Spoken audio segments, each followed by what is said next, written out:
কি অবস্থা সবার, অ্যানিমেশনস চ্যানেলে তোমাদের সকলকে জানাই স্বাগতম। আজকে আমরা উইন্ড ব্রেকারের দ্বিতীয় এপিসোড সম্পর্কে জানবো। তো চলো বেশি কথা না বলে মূল ভিডিওতে চলে যাই। তো এপিসোডের শুরুতেই আমরা দেখতে পাই যে কাজী কিলের বসের সাথে লড়াই করতে যায়, আর কিলের বস যার নাম সিংহ ছিল সে কাজীকে নিজের সাথে কম্পেয়ার করতে থাকে, কেননা তার মনে হয় যে কাজী সাকুরাকে এই জন্য মেরেছে যে সে ভয় দেখিয়ে তার কথাকে মানাতে পারে। আর সে এটাও ভাবতে থাকে যে ভয় এমন একটা জিনিস যেটা দিয়ে যে কাউকে কাবু করা যায়, আর সে এই ভয় দেখিয়েই পুরো কিলের উপর রাজ করছে, যার কারণে মেম্বাররা তার অর্ডারের সাথে সাথে লড়াই করার জন্য তৈরি হয়ে যায়। তো সেনগোর বফিউরিনের একটা কথা পছন্দ হয় না, আর তার মনে হয় যদি বফিউরিন শুধু ভাইলেন্সই করে তাহলে তাদের শহরের হিরো বলা হয় কেন, যার কারণে সে কাজীকে জায়গা চেঞ্জ করার জন্য বলে, আর তার সামনে একটা শর্ত রাখে, সে যদি এই লড়াই জিতে যায় তাহলে কাজীকে কিলে জয়েন করতে হবে। কিন্তু কাজী বফিউরিনের অপমান শুনে অনেক বেশি রেগে যায়, যার কারণে সে সিনগোকে চুপ থাকার জন্য বলে। আর এইদিকে সাকুরাও অনেক বেশি সিরিয়াস হয়ে যায়, যেটা দেখার পর কঙ্গর তো একেবারে ফেটে যায়, আর সে কিলের আরো কিছু মেম্বার ডেকে নেয় আর একসাথে সাকুরার উপর হামলা করার জন্য বলে। কিন্তু এখন সাকুরা পুরোপুরি ভাবে জোশে এসেছিল, তো সেই জন্য তাকে এখন থামানো তো অসম্ভব হয়ে গেছিল।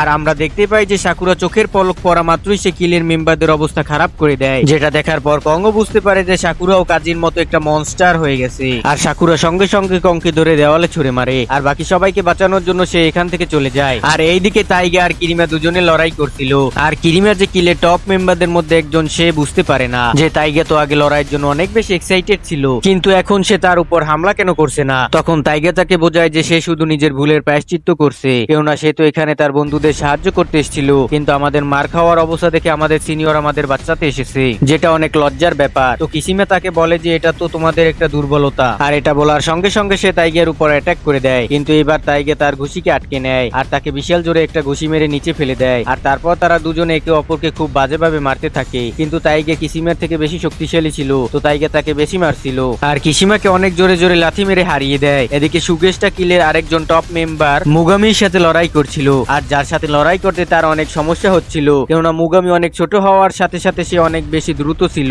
যার কারণে সে মুগামিকে ধরতে পারছিল না, মারা তো দূরের কথা। আর মুগামি সুগেশটা মজা উড়িয়ে তাকে দুর্বল বলে, কিন্তু তখনই সুগেশটা তাকে ধরে নিয়ে মাটিতে ফেলে দেয়। আর তখন মুগামিকে দেখে সুগেশটা সাকুরার কথা মনে পড়ে, কেননা সাকুরাও তার মতোই অনেক ছোট আর দ্রুত, যার কারণে সে অনেক বেশি রেগে যায়, আর সে একটা পাঞ্চি মুগামির অবস্থা খারাপ করে দেয়। অন্যদিকে আমরা একটা ফাইট দেখতে পাই কিরিও আর কিলের আরেকজন টপ মেম্বার রেঞ্জির ফাইট, যেখানে রেঞ্জি বারবার কিরিওকে মেয়ে বলে ডাকতে থাকে আর তাকে অনেক বেশি দুর্বল ভাবতে থাকে, কিন্তু তারপরেও সে তার উপর কোনো হামলা করতে পারছিল না। তো রেঞ্জি এরপর তাকে বলে যে যদি আমি তোমার মতো হতাম তাহলে লজ্জায় আমি মারা যেতাম, কেননা এই দুনিয়াতে শুধুমাত্র শক্তিশালী লোকেরাই রাজ করে, দুর্বলদের বেঁচে থাকার কোনো অধিকার নেই এখানে। তখন কিরিও রেঞ্জিকে বলে তোমার মতো ছেলেদেরকে তো মেয়েরা কখনোই পছন্দ করবে না, আর তুমি যদি কোনো সময় মেয়েও হতে তাহলেও আমি তোমাকে কখনোই পাত্তাও দিতাম না। আর সে তাকে উইক বলে, কেননা সে তাদের লিডারের চামচা আর তার সমস্ত অর্ডার মানতে থাকে। আর এইসব শোনার পর রেঞ্জি অনেক বেশি রেগে যায়, আর সে রেগে গিয়ে অন্ধের মতো কিরির উপর হামলা করতে থাকে, কিন্তু যখনই কিরিও তাকে টাচ করে সে প্যারালাইসিস হয়ে যায়। আর কিরিও রেঞ্জিকে এইভাবে দেখার পর তার উপর অ্যাটাক করতে চাইছিল না, কিন্তু যেহেতু রেঞ্জি উঠলেই তাদের জন্য সমস্যা হতো, তো সেই কারণে কিরিও তাকে অজ্ঞান করে দেয়। তো সেই জন্য কিরিও তাকে অজ্ঞান করার জন্য তার উপর হামলা করে দেয়। আর এইদিকে এনামোটো আর কুসুমি বাকি ছেলেদের সাহায্য করতে থাকে লড়াইতে, যার কারণে সবার মধ্যে লড়াই করার জোশ চলে আসে।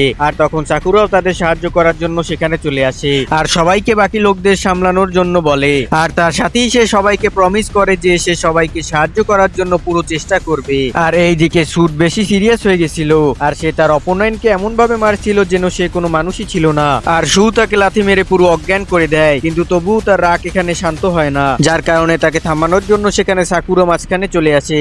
আর সু এটা দেখে অনেক বেশি অবাক হয়ে যায় যে এত কিছু হওয়ার পরও সাকুরা এত বেশি শান্ত কি করে রয়েছে। তো সাকুরা তখন তাকে বলে যে এই সময় তার সব থেকে বেশি রাগ নিজের উপরে হচ্ছে, কেননা সে অনেক বড় বড় কথা বলছিল, কিন্তু এখন তার জন্য সবাই মার খাচ্ছে। তো এখন সেই জন্য তাকে এই সমস্ত জিনিসটা মাথা গরম করে নয়, শান্ত হয়ে সামলাতে হবে, যেটা শোনার পর সু এগ্রি করে। আর সে বুঝতে পারে যে সাকুরার সামনে সে কিছুই নয়। আর এদিকে সিনগো কাজের উপর ডমিনেট করছিল, কেননা তার কাছে একটা ওয়েপন ছিল যেটা ছিল আয়রন ব্যাট, আর কাজী সেটাকে ডস করছিল শুধু। আর সিংহ তো এটা দেখে অনেক বেশি মজা নিতে থাকে আর হাসতে থাকে। তখন সিংহ কাজীকে বলে যে তোমার হিরো হওয়ার কোনো যোগ্যতা নেই, কেননা তোমার ট্রু নেচার একটা মনস্টার, তোমার তো ফুরেনকে ছেড়ে কি জয়েন করা উচিত। আর এই কথাটায় কাজীও এগ্রি করে, কেননা একবার পাস্টে পাগল হয়ে সে অনেকগুলো লোকদের মেরেছিল, আর তার এই ব্যাপারে কোনো কিছুই মনে নেই যে সেই সময় কি হয়েছিল। কিন্তু তার সব থেকে বেশি দুঃখ এই ব্যাপারে ছিল যে সেই সময় সে নিজেকে কন্ট্রোল করতে পারেনি, কিন্তু তখন বফিউরিন তাকে শিখিয়েছিল যে এই জিনিসটা কি কিভাবে কন্ট্রোল করা যায় আর তাকে মনস্টার থেকে আবার মানুষ বানিয়েছিল।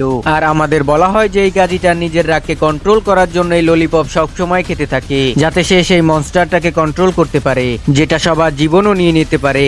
আর সে যদি এমনটা না করে তাহলে তার ভেতরের এই জিনিসটার আক্ষেপ সবসময় থেকে যাবে। তখন কাজী সিংহকে বোঝায় যে তার টিম বফিউরনের থেকে অনেক নিচুতে আছে আর তাদের তো টপে আসার কোনো যোগ্যতাই নেই। আর এটা শোনার পর সিংহ ডিসাইড করে যে সে কাজীর ভেতর যে মনস্টারটা আছে সেটাকে সে জাগিয়েই ছাড়বে আর তারপর তাকে ভয় দেখিয়ে কন্ট্রোল করবে। তারপর আমাদের সিংহ আর কাজীর মধ্যে একটা মারাত্মক লড়াই দেখানো হয়, যেখানে সিংহ কাজীর উপর ডমিনেট করছিল আর তাকে ব্যাট দিয়ে অনেক বাজেভাবে মারতে থাকে। আর তারপরও সিংহ সেই মানুষটার অপমান করতে থাকে যে কাজীকে মনস্টার থেকে মানুষ বানিয়েছিল।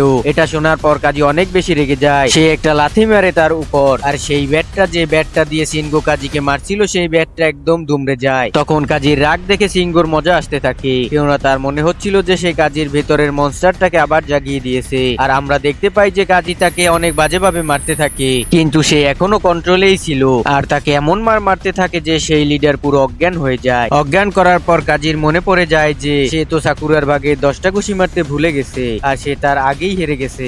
আর এরপর আমরা দেখতে পাই যে বফিউরিনের সব মেম্বাররা কিলের সব মেম্বারদের শেষ করে দিয়েছে। আর যখনই তারা জানতে পারে যে কাজীও তার লড়াই জিতে গেছে তখন তারা অনেক বেশি এক্সাইটেড হয়ে যায় আর অনেক খুশি হয়ে যায়। আর তখনই তাইগা আনজাইয়ের জ্ঞান ফিরিয়ে আনে আর তাকে বলে যে তারা সবাই জিতে গেছে। আর তখন সবাই নাগাটোকে আনজাইয়ের সাথে কথা বলতে বলে আর নাগাটো তাদের সবাইকে জিজ্ঞেস করে যে তোমরা সবাই আমার জন্য এরকম কেন করছো। তখন সাকুরা বলে যে তারা এই সমস্ত কিছু তার জন্য করেনি, তারা এই সমস্ত কিছু তার বন্ধু আনজাই আর সুচিয়ার জন্য করছে। সাকুরা এটাও বলে যে সে মেয়েদের কোনোদিনও রিকোয়েস্ট ফেলতে পারে না, যারা তাকে বাঁচানোর জন্য যা ইচ্ছে করতে পারে, কিন্তু নাগাটো সে মাথা নিচু করে থাকে, সে তাদের দিকে দেখতেও চায় না। আর তখন সাকুরা তার ভেতরে নিজের একটা রূপ দেখতে পায় আর সে তাকে জিজ্ঞেস করে যে তুমি যা কিছু করছো সেগুলো কি ঠিক করছো আদৌ। তখন নাগাটো তাদেরকে বোঝাতে থাকে যে সে অনেক বাজে কাজ করেছে, তাকে তারা কেন বাঁচিয়েছে, সে বাঁচানোর যোগ্যই ছিল না। কিন্তু কাজেই তাকে বোঝায় যে এই সময় নিজের নয় নিজের বন্ধুদের ফিলিংস এর ব্যাপারে বোঝা উচিত। আর তখন নাগাটো তাদের জিজ্ঞেস করে যে তারা এত কাইন্ড হওয়ার সাথেও এত স্ট্রং কি করে, কেননা যেই গ্রুপে সে ছিল সেখানে তো তাকে এটাই শেখানো হয়েছে যে শুধুমাত্র ভয় দেখিয়েই শক্তিকে কাবু করা যায়। আর এই সমস্ত কিছু তার এখন ভুল ধারণা হয়ে গেছে। আর এখন বাকি সবাই কাজী আর তার বাকি বন্ধুরা তাকে সান্ত্বনা দিতে থাকে আর এখানে নাগাটো অনেক বেশি কান্না করতে থাকে। আর এখানেই উইন্ড ব্রেকার অ্যানিমের সিজন 2 এর সেকেন্ড এপিসোডটি শেষ হয়ে যায়। তো বন্ধুরা এই এপিসোডটি কেমন লাগলো তোমাদের? আর এই এপিসোডটি অনেক ছোট ছিল, সামনের এপিসোডগুলো মোটামুটি বড়ই হবে। তো তোমরা আমার ভয়েস শুনে বুঝতে পারছো যে আমার শরীরটা অনেক খারাপ, আমার ঠান্ডা লেগেছে। তো দেখা হবে পরবর্তী ভিডিওতে, ততক্ষণ সবাই সুস্থ থেকো, ভালো থেকো, টেক কেয়ার, আল্লাহ হাফেজ।